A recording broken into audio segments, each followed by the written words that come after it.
Kansas City. Yeah, and they are watching live, so say hello to WordPress Kansas City. Yeah, awesome. Josepha, why don't you come up here? All four of us. Talking about talking to robots. And she has 5 minutes. All of our presenters have 5 minutes. Oh my God. Q&A group. That's what WordPressKC is worth, 5 minutes. He said all 4 of us. And I said there's 5. Oh, there are 5 of us. Sorry, guys. That was a great start, thank you. My name is Josepha Haden with Haden Interactive, and I'm here to talk to you guys today about talking to robots. So anytime that you start learning about SEO, you write to 2 audiences, and often we're not given any sort of tips to get started with that. So that's what I'm here for. I'm going to give you a Team Haden 5 and 5 things to do when writing to both sides of your audience, and it's going to be relatively jargon-free today. So the 2 audiences that you'll be talking to will be peeps, which will be your consumers, versus bots, which will always be the robots that come from search engines. I will always call it Google today, but just know there are more than that one. So our founder, Rebecca Haden, said, as a general rule, your site isn't visible just because you launched it, and then talks a bit about on-site and off-site SEO. We are only talking about on-site SEO today. So, what do you do when you're trying to figure out your your on-site SEO? The first set of 5 that we're going to talk about today will be writing to people. So the first thing that you should do is use keywords in a natural way. If you use too many keywords in too small a space, the people that are reading your words will think to themselves, that's not a native speaker, and it's a robot, and this thing isn't trustworthy, and quickly run away from what you're doing. And while we're talking about the people, identify the person that you're writing to. I recommend building a persona, which means figuring out who they are, what their family structure is like, why they would buy your product over your consumer's product, and I personally like to name them so that you can say, as you're writing, I wonder if Betty would agree with my point of view. I wonder if Billy likes red over blue, like I do. And this one, install your analytics and use them. I could talk to you all day about Google Analytics, so if you have questions, totally come find me, because I'll talk to you about them. But most of my clients always want to look at analytics from a volume standpoint. But really what we want to be looking at are our keyword reports. I understand there's a lot of trouble with that.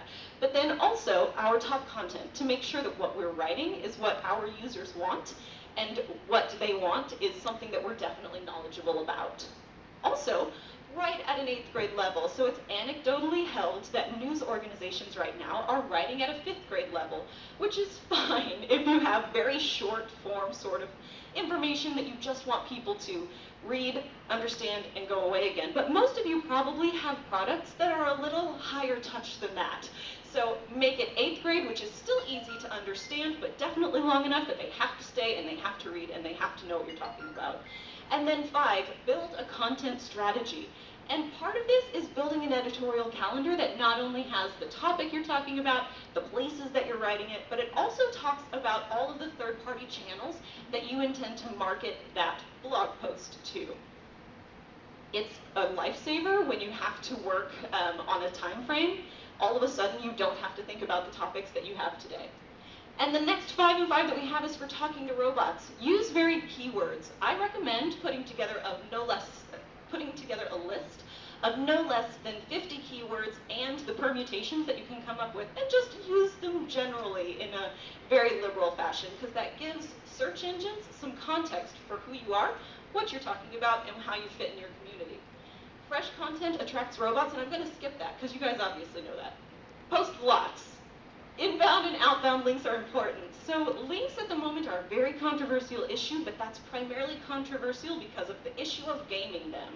They will always have a very important role in what you're doing as far as blogging goes, so don't stop trying to get links. And don't use deceptive keywords. I wish I didn't have to say this, but when you use deceptive keywords to get people to your blog, and they get there and figure out this is not at all what I was trying to see, they instantly bounce away from your site, and you are flagged as less quality content, even if you have great content that just isn't targeted to the right people. And finally, insist on flawless grammar and punctuation. There's very little that we know about the quality PageRank algorithms for Google, but what we do know is that grammar and punctuation is extremely important.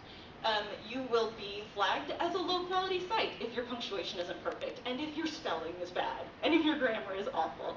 And as a final thing, I'm going off here, there's 5 do's for both sides of your audiences. The one don't that I have is don't be tempted to take a piece of writing that you already have and do a search and replace on all of the keywords that you have to SEO it. That will not work for you, that will not work for your clients, so get out there, get blogging, and get found, folks. I'm not sure that was her. Oh, wait, There might have been somebody else. Great. So next we have panel